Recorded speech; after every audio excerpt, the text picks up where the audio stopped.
Salut la famille, j'espère que vous allez bien. Alors moi je vais super bien. Aujourd'hui, je suis sur Lamine Guérassi, l'un des plus grands promoteurs, en tout cas en audiovisuel et tout ce qui est médias, la presse et autres. Adafo Média, il faut le rappeler que c'est, je peux dire que son implantation en Guinée a contribué ici au rayonnement de la presse guinéenne. Ça, il faut le reconnaître. 2007, ce monsieur a eu à faire la confiance en son pays en investissant des centaines de millions d'euros pour permettre aux jeunes d'avoir non seulement de l'emploi, mais aussi de montrer leur talent. Aujourd'hui, ce monsieur se trouve, si vous voulez, traqué, persécuté par une soi-disant route cours de la communication, la hack. Alors, il a fait passer, si vous voulez, un message concernant ici le séisme de magnitude 7, ce qui est quand même très élevé, parce que magnitude 7 de l'échelle Richter, Richter, je veux dire, quand c'est 7 degrés, quand c'est 7, forcément, ça prouve à suffisance que ce séisme peut créer de graves impacts. Mais la hack, son rôle normalement, quand c'est comme ça, un journaliste de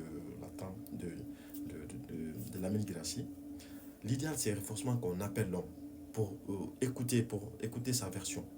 Mais ce n'est pas ce que la hack a fait. Elle s'est précipitée en prenant un communiqué, suspendant l'homme jusqu'à nouvel ordre, parce que ce dernier a passé une information et qui pour elle n'était pas une information fiable.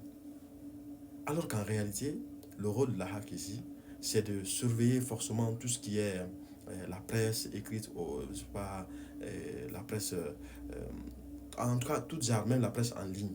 Mais lorsqu'il s'agit ici des comptes personnels d'une personne, parce que je vais dire l'ami qui est assis, il n'est pas allé sur une station pour dire réellement ce qu'il a écrit sur son poste.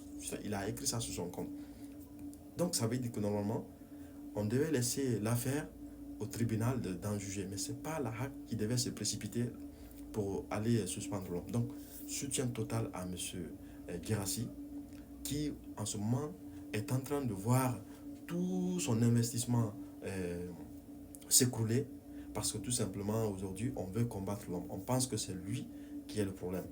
Mais comme je l'ai toujours dit, la vérité finira toujours par triompher. Donc soutien total à M. Guérassi, soutien total à tous ceux qui sont autour de lui, parce que vraiment c'est un combat qu'il faut mener jusqu'à la victoire. Aujourd'hui, M. Guérassi fait face, si vous voulez, à une cohorte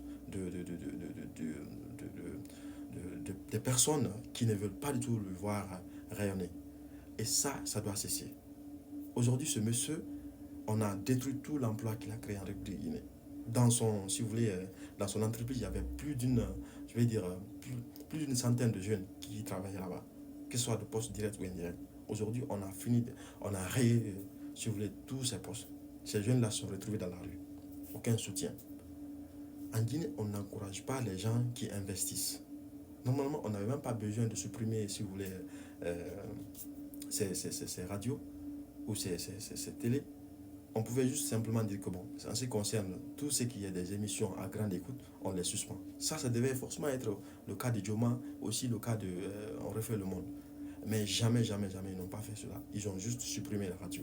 Ils ont supprimé complètement le lieu en mettant des centaines de jeunes au chômage. Et ça ne dit absolument rien. C'est pourquoi nous prions Dieu que vraiment la situation change pour que vraiment le peuple de Guinée retrouve sa liberté d'entente. Soutien total à M. Guérassi, soutien total à toute sa famille, soutien total à tous ceux qui sont autour de lui et qui se battent pour le rayonnement de la vérité. Merci.